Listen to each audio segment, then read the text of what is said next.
उत्साह और अट नहीं रही है के तर्क और विचार पर आधारित टर्म 2 में आने वाले संभावित प्रश्न। आइए कुछ इम्पोर्टेंट क्वेश्चन देख लेते हैं। प्रश्न है, उत्साह कविता के शीर्षक की सार्थकता पर विचार कीजिए। ये उत्साह कविता का जो शीर्षक है वो कहाँ तक सार्थक है, इसी पर बताना है, विचार प्रकट करना है। कवि ने उत्साह कविता में बादलों से गरजने की कामना की है, क्योंकि बादलों का काम होता है गरजने का और बरसने का, इसलिए कवि भी गरजने की कामना कर रहा है। और ऐसी गर्जना जिससे जन सामान्य में चेतना का संचार हो जाए। बादल इस प्रकार से गरजे कि जो जन सामान्य हैं, जो उदासीन लोग हैं, उनमें चेतना का संचार हो जाए। ऐसी गर्जना जिसकी गड़गड़ाहट सुनकर उदासीन लोग भी उत्साहित हो जाए, वो अपने में उत्साह महसूस करने लगें। कवि अपेक्षा करता है कि लोग बादल की गर्जना से अपनी उदासीनता छोड़ दें और उत्साहित हो जाएं। ऐसी अपेक्षा करते हुए कवि ने कविता का शीर्षक उत्साह रखा है, क्योंकि कवि ये चाहता है कि बादलों की गर्जना या गड़गड़ाहट सुनकर लोगों में उत्साह का संचार हो, इसलिए ये शीर्षक उत्साह सार्थक है। प्रश्न पूछा गया है, उत्साह कविता में नव जीवन वाले किसे कहा गया है? तो इसका उत्तर है, उत्साह कविता में नवजीवन वाले विशेषण 2 शब्दों के साथ लगा है। नवजीवन वाले बादलों के साथ तथा कवि के साथ। बादलों के साथ जो लगा हुआ है वो बादलों को नवजीवन इसलिए कहा गया है क्योंकि वे वर्षा करके मुरझाई सी धरती में नया जीवन फूंक देते हैं, इसलिए उन्हें नवजीवन कहा गया है।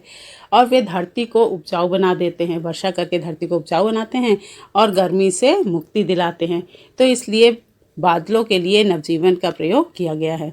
और कवि को नवजीवन वाले इसलिए कहा गया है क्योंकि वो उत्साह का संचार करके निराश और हताश हुए लोगों के जीवन में नई उमंग भरने का काम करता है, इसलिए कवि को नवजीवन वाले कहा गया है। प्रश्न है, उत्साह कविता का उद्देश्य या संदेश स्पष्ट कीजिए। उत्साह कविता किस उद्देश्य से लिखी गई है और इस कविता से क्या संदेश मिल रहा है, यही बताना है। तो उत्साह कविता एक प्रतीकात्मक कविता है। इसमें बादल को उत्साह के प्रतीक के रूप में दिखाया गया है, प्रकट किया गया है। और कवि बादल से निवेदन कर रहा है, कह रहा है कि वो सारे गगन को घेर कर छा जाए। वो बादल जो है वो बच्चों के घुंघरैले केशों सा, बालों सा एक आकाश में फैल जाए और इस प्रकार जिस प्रकार की किसी संघर्षशील कवि के सामान्य जन जीवन में नया उत्साह भर दे। मतलब जैसे कवि जनजीवन में नया उत्साह भर देता है अपनी कविताओं के माध्यम से, वैसे ही बादल को भी कहा गया है कि वो सारे गगन को घेर कर छा जाए और उत्साह भर दे।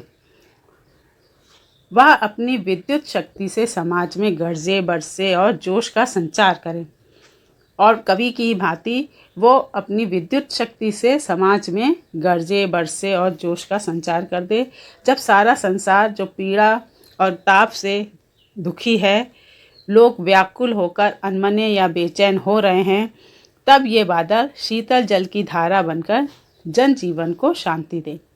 इस संसार में जिस प्रकार पीड़ा और ताप से लोग दुखी हो गए हैं और अनमने हो गए हैं, व्याकुल हो गए हैं और उनको किसी प्रकार की शांति नहीं मिल रही है, तब वो बादलों से कवि आग्रह कर रहा है कि वो बादल जो है वो शीतल जल की धारा बनकर जनजीवन को शांति दे दे। प्रश्न है, कवि ने उत्साह कविता बादलों को क्यों संबोधित की है? कवि बादलों को क्रांति का प्रतीक मानता है। वो जानता है कि कष्टों से तपती भूमि को बादल ही शीतलता प्रदान कर सकते हैं। जो ये भूमि है वो कष्टों से तप रही है और उसको शीतलता प्रदान करने का काम केवल बादल ही कर सकते हैं। और कवि ने बादलों को जन जन की व्याकुलता या बेचैनी को दूर करने वाला भी बताया है। वे गर्मी के तपन से दुखी लोगों को अपने जल के वर्षा से उनमें शीतलता का संचार कर देते हैं। इसीलिए उसने कविता जो उत्साह कविता है उसमें बादलों को ही संबोधित किया है। प्रश्न है, अट नहीं रही है कविता का संदेश अपने शब्दों में लिखिए। ये कविता क्या संदेश दे रही है, इसे ही बताना है। उसका उत्तर है, अट नहीं रही है कविता फागुन मास की मस्ती और शोभा का वर्णन करती है। इस कविता में जो फागुन मास की मस्ती मतलब बसंत ऋतु में जो मस्ती है उसकी जो शोभा है उसका वर्णन किया गया है। इसमें कवि ने कहा है कि फागुन मास की शोभा अपने में समा नहीं पा रही है, मतलब इतनी अधिक शोभा है कि वो उसमें समा ही नहीं पा रही है, इसलिए वो बाहर छलक छलक पड़ती है। कहीं सुगंधित हवाएं हैं, कहीं घरों में रंग बिरंगे फूल उगे हैं, तो कहीं आकाश में पक्षियों की टोलियां जो हैं वो कलरव करती हुई उड़ान भर रही हैं। कहीं वृक्षों पर नए पत्ते उगाए हैं, तो कहीं लाल हरे पत्ते सुशोभित हो रहे हैं, शोभा प्रदान कर रहे हैं, तो कहीं सुगंधित फूल खिल रहे हैं। इस प्रकार जगह जगह जो सौंदर्य है, वसंत का जो सौंदर्य है, उसकी छवि बिखरी पड़ी हुई है। प्रश्न है, आपके द्वारा पढ़ी गई कविताओं में से किस कविता में बसंत ऋतु के सौंदर्य का चित्रण किया गया है, उसे अपने शब्दों में व्यक्त कीजिए। तो इसमें किस कविता में आपने बसंत ऋतु के सौंदर्य के बारे में पढ़ा है उसी के बारे में बताना है। तो इसका उत्तर है अट नहीं रही कविता में कवि ने बसंत ऋतु का बहुत ही सुंदर चित्रण किया है। बसंत ऋतु में क्या होता है कि बसंत ऋतु में चारों ओर प्राकृतिक सौंदर्य और उल्लास दिखाई पड़ता है। सरसों के पीले फूलों की चादर बिछ जाती है और लताएं जो हैं उनकी डालियां रंग बिरंगे फूलों से सज जाती हैं और ऐसा लगता है कि सारी प्रकृति का एक एक कण उसमें सुंदरता समा गई हो। तो इस प्रकार अट नहीं रही में कवि ने बसंत ऋतु का बहुत ही सुंदर, उसके सौंदर्य का बहुत ही सुंदर वर्णन किया है।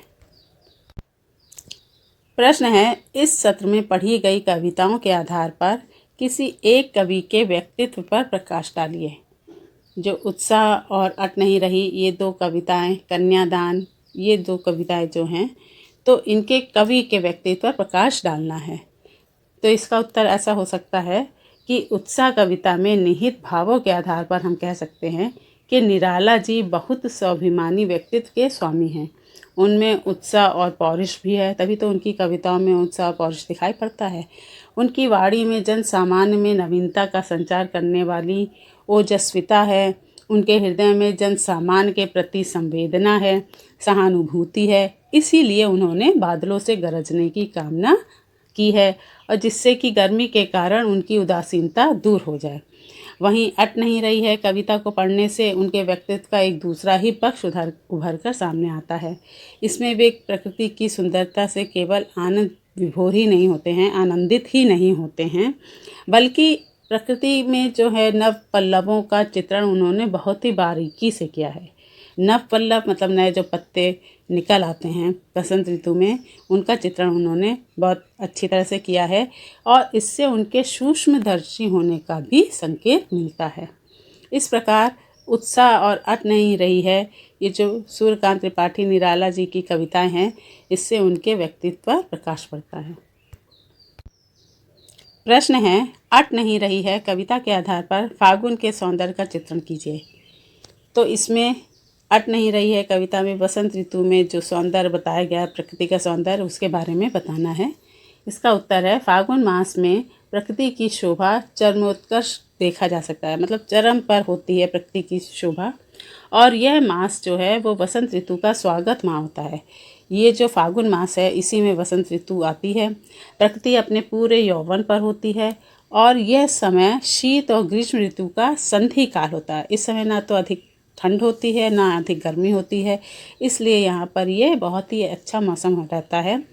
फूलों से लदी वृक्षों की डालियाँ, कोयल का कुहुकना, शीतल मंद सुगंधित पवन का प्रवाहित होना मतलब बहना, पक्षियों का कलरव, पतझड़ में जो ठूठ हुए पेड़ों पर फिर से नए पत्तों का उगना, नए पल्लवों का आगमन मतलब उसका उगना, और चारों ओर फैली फूलों की जो खुशबू है वो मन को आनंद से भर देती है।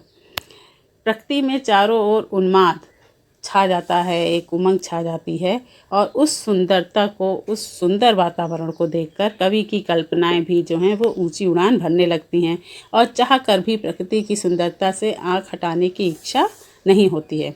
सुंदरता प्रकृति के कण कण में समा जाती है। Thanks for watching. हमारे चैनल को सब्सक्राइब कीजिए ताकि आप टर्म 2 में आने वाले विचार और तर्क पर आधारित प्रश्नों को जान सकें और उनको याद कर सकें। थैंक्स।